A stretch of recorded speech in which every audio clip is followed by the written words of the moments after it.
Hello, everyone. It's good to be talking to you again on this Saturday evening or Sunday morning, whatever time you may be listening. Let me begin with our normal prayer. Gracious God, please leapfrog over the distances so those listening hear this as if we're all together in our peaceful sanctuary. We're still in this COVID-19 thing. Probably tired of wearing masks, and I thought we'd maybe focus on that. Wearing masks for Halloween is a lot of fun. When working in an elementary school on Halloween, I wore a ridiculous, scary mask and walked through several classrooms. I hunched over and limped. No one, not even the teachers, knew who I was. I never told anyone. My own personal joke on them. All of us have been to costume parties. There was always something a little mystique hiding your normal self at one of those crowded events. But having to wear one all the time can be frustrating. We keep ourselves from contact with the coronavirus, but at the same time block off fresh air when breathing. Some articles warn against sleeping with your head covered. That is as bad for you as possibly some things you might pick up. Not only that, we lose seeing the other person's face. The face shows more of a person's personality than any other part of the body. You can't see a smile or a frown when the face is covered. A smile is the warmest greeting we can give others. We can also notice if somebody's not feeling well. Observing the face is of major importance to a therapist. We can tell a great deal about how someone is doing by observing facial expressions. One thing we can keep contact with, though, even when a person has a mask, are the eyes. The eyes probably give us more information than any other part of the face. Usually, to the trained person, people can hide how they are doing in every way but the eyes. The eyes speak. We can see sparkle or pain in the eyes that somehow seem to be connected to the soul. One metaphysical writer teaches how to look into your own eyes to see your deeper self. I tried it one time and had an interesting personal experience. We, of course, have never before seen how many masks as we're observing and personally enduring today. It is amusing for me how we've been so bothered by the Islamic face veil worn by Muslim women. What we have previously put down, and in some cases even persecuted Muslims for, was for wearing face coverings, and we are now requiring them for ourselves. Muslim women can now feel more relaxed and a part of the rest of the crowd. Even though their coverings are more extensive, we have joined them in concealing part of our faces. Everyone is partially invisible behind the mask. This hiding phenomena can take some interesting turns. What else do we hide? How much do we show others of ourselves? How much do we try to keep hidden? And we're not talking about the physical face, but things inside of us. Areas mental, emotional, and spiritual. What kind of mask do we wear to keep these places protected so others don't see too much?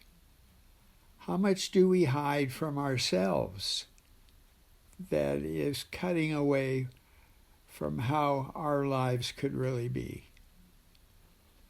Psychotherapy is the process of finding and getting to those areas that may be hindering growth and development, one's overall mental and emotional health. This is also the task of the Spirit's presence in our souls, our inner selves. This God presence is the counselor of all counselors, always wanting our lives to be on the top edge of our possibilities and our potential. In a way, our physical presence is our mask,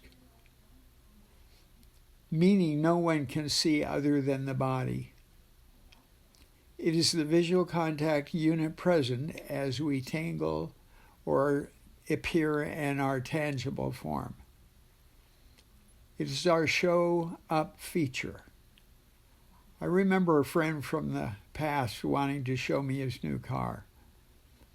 It was not actually new, but it was new to him. From a distance, it was really cool. It was an attractive model, was shiny and showroom clean.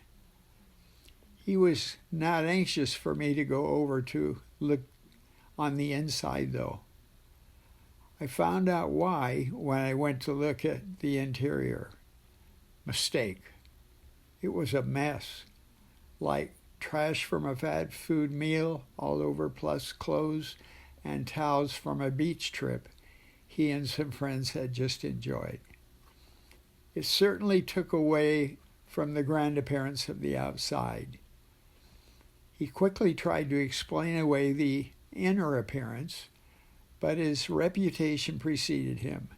He was always sloppy, not very organized, and didn't keep things clean. Many people feel that way inside.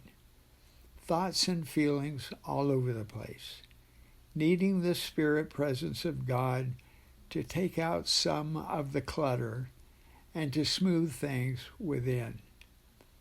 It would be helpful for us if we could see inside our minds, emotions, and spirits as clearly as we can see something with our physical eyes, and hear from that dimension as we hear from the radio and TV, or see our souls like we see our bodies. Since we cannot, we have to imagine them, or don't think about them at all. Actually, I guess we do feel them, but the feelings don't seem like they have much clarity.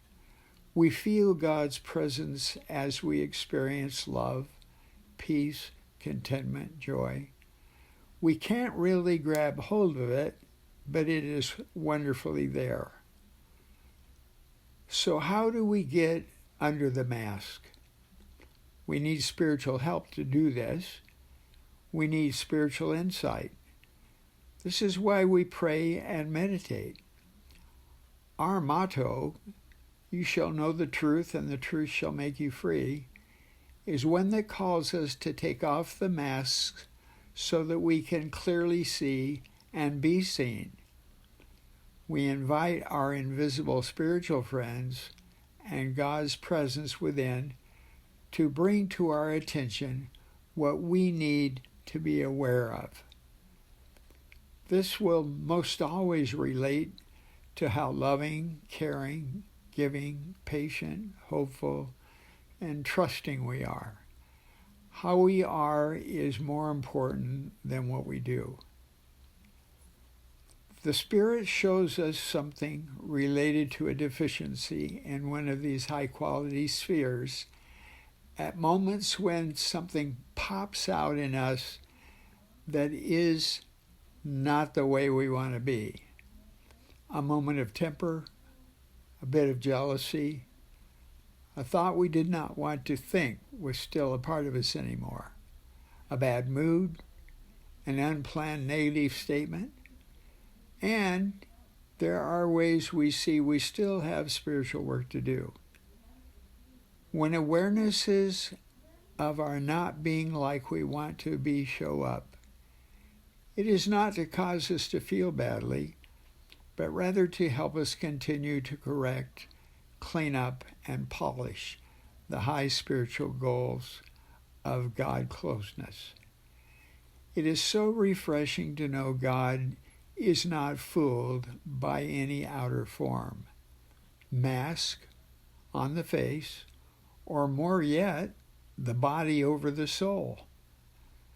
God being wide open with us and our being wide open with God is the epitome of freedom. Being willing to see the truth about ourselves helps us experience and enjoy the pleasure that comes from relaxedly seeing and being ourselves. There are things we don't tell anybody. They are too personal, and we don't think anyone would completely understand us anyway. Against this, though, is knowing God, who is not only with us but also in us, gets us perfectly. How great is that? We need to find a way to remind ourselves every day that God is fully aware of who and how we are, loving us and accepting us, and wanting us to be open as we are before Him. Let's use that open door. When conversing with God, we need no mask. And so it is.